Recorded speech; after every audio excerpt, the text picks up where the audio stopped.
Plusieurs charges étaient retenues contre les 49 militaires ivoiriens.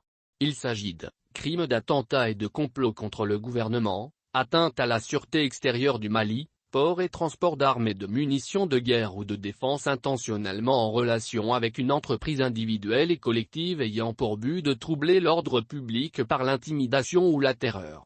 Des accusations qui ont permis à la justice malienne de condamner à 20 ans de prison pour les 46 soldats tenus au Mali, et à la peine de mort par contumace les 3 soldats femmes libérés quelques mois plus tôt.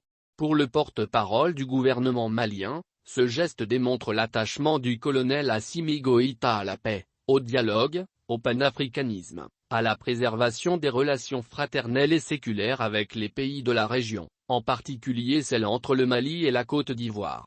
Au dire du porte-parole du gouvernement malien, le dénouement heureux de cette affaire est intervenu suite à la signature, le 22 décembre 2022, du mémorandum d'entente relatif à la promotion de la paix et au renforcement des relations d'amitié, de fraternité et de bon voisinage entre le Mali et la Côte d'Ivoire.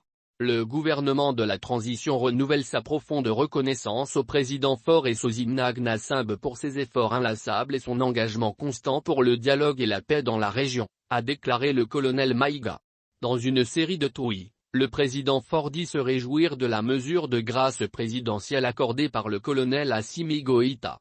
Aussi, le médiateur a salué la disponibilité et l'esprit de dialogue des chefs d'État du Mali et de Côte d'Ivoire, tout en informant que son pays, le Togo, continuera à œuvrer au renforcement de la coopération régionale.